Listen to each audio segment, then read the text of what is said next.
Bitcoin goes down. What is the reason? According to most people, the SEC postponing the decision whether or not they are going to accept the Bitcoin ETF is the main reason for this. And we're going to talk about this in this video, what the ETF is, who is proposing it, why it has been postponed, and many more important things that are happening in the cryptocurrency world. So if you enjoyed the content, leave a comment, because among everybody who's commenting, I am giving away a small amount of Litecoin, and like the video. So what has happened? As you can see, Bitcoin went down from $7,158 to $6,500. $600 lost in Bitcoin because of this little lousy PDF. The commission finds that it is appropriate to designate a longer period within which to take action on the proposed rule change so that it has sufficient time to consider the proposed rule change. Accordingly, the commission, pursuant to section blah blah blah, designated September 30th as the date by which the commission shall either approve or disapprove or institute proceedings to determine whether to disapprove the proposed rule change. And as you can see, this was proposed by Van Eck x Solid X Bitcoin Trust, so efficiently by the CBOE pretty much, who have already made the first future that was launched in December.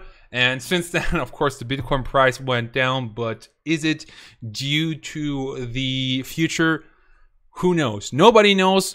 What I know is that I think that the price of Bitcoin is fluctuating every day hard, and that you should be really careful when investing into Bitcoin, okay? So this is, of course, the reason why people think that this has happened. And what is interesting is that there's a theory about the leading cryptocurrency exchanges, markets such as Japan and South Korea, the so-called influencers and traders, have been establishing a narrative around the CBOE's ETF, boldly claiming that the Bitcoin price will achieve previous highs in August upon the approval of the first Bitcoin ETF. Now, this was, of course, supposed to happen, I think, on the 16th or 17th of August, especially in South Korea, widely recognized as traders and cryptocurrency researchers with hundreds of thousands of subscribers and followers on social media platforms such as Twitter, Facebook, and YouTube have been claiming that the SEC's decision in August will lead to a large spike in the price of Bitcoin. It is possible, given the massive hype and false hope created by many of these influential traders and researchers, that the market overreacted to the delay in the approval of the Van Eck Solid X Bitcoin ETF. It is also plausible that the decision of the SEC coincided with a large sell-off in the over-the-counter OTC market, which experts believe is to be at least 2 or 3-fold larger than the cryptocurrency exchange market. Lastly, another possible scenario is that a large group of bears who have intended to sell off a large chunk of BTC over the past few days found a reason to do so with the decision of the US SEC and initiated a short-term panic sell-off. What do you think is the reason for the decline in cryptocurrencies and in Bitcoin? Let me definitely know in the comment section down below. Really interested to hear on your opinion. Plus, you have the very high chance of winning some Litecoin, of course, because right now, there aren't a lot of people commenting. ICE is creating a new cryptocurrency market. Will this be the trigger for a new bull market? So this was 2 days ago. And short term, of course, as you can see, our answer is no. As you can see, this hasn't affected the market a lot. So they're creating BOCT. ICE wants to make cryptocurrencies mainstream. However, how will they accomplish that? And do they have the means to do so? Basically, of course, according to Brian Kelly, famous analyst, this is a big thing, the biggest news of the year. And according to the price, frankly, it's not the biggest news of the year. However, right now he sees the problem that the Bitcoin future is limited to a select kind of people that can trade it, and a lot of people use it for hedging.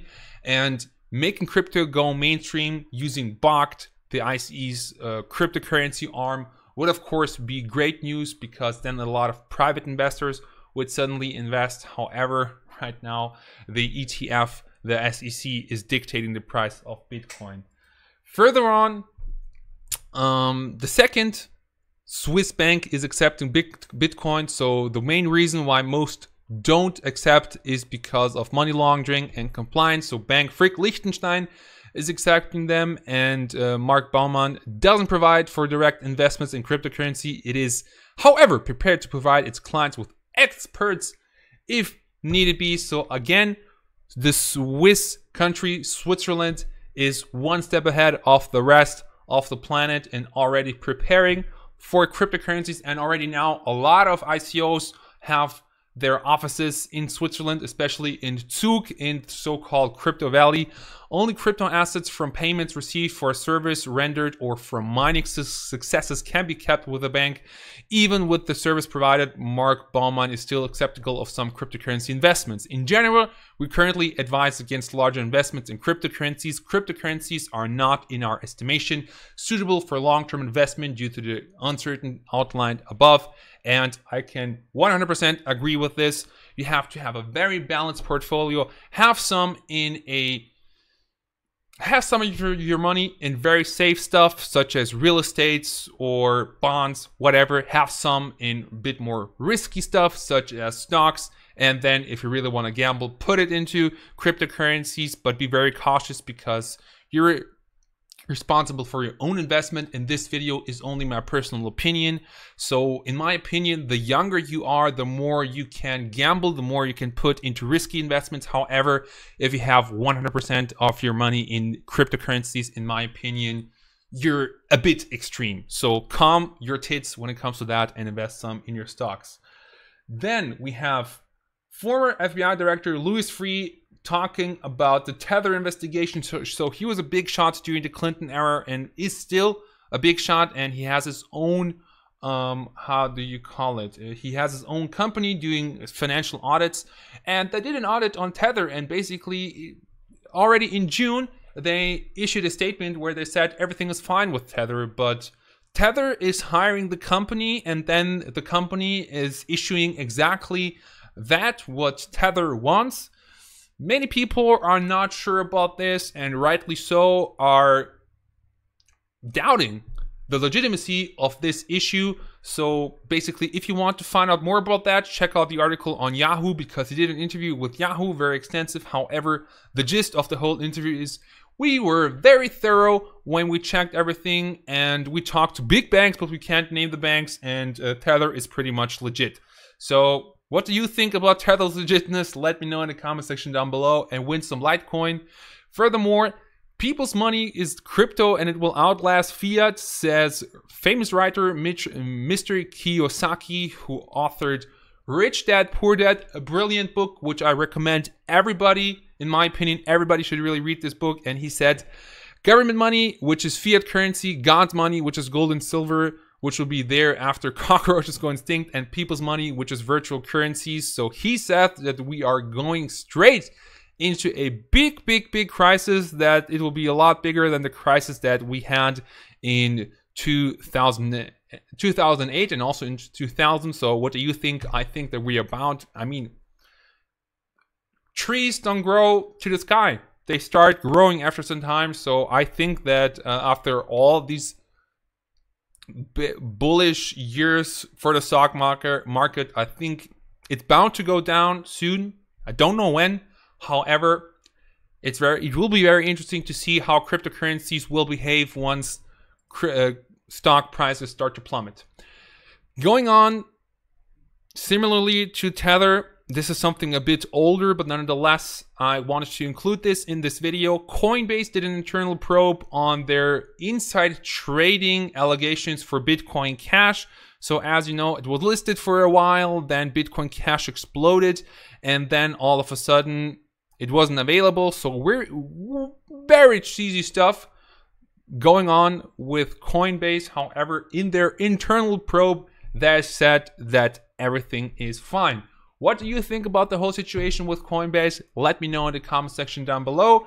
And you can win some Litecoin just like these fine gentlemen and also ladies commenting on my video. 12 comments. Let's see who is going to get picked. And the winner is Empire Strikes Back.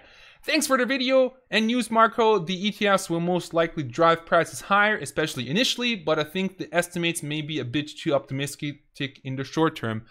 Couldn't agree more. Really, you're pretty much summing up my whole opinion about this. I don't think that the ETF will get Bitcoin to fucking 400 or 200K, or whatever the people said. However, thank you for commenting, and you're today's winner of $2.50 in Litecoins. So congratulations for winning, and thank you so much for commenting, guys. Keep in mind, everything in this video is my personal opinion and not financial advice. Take care. Bye-bye.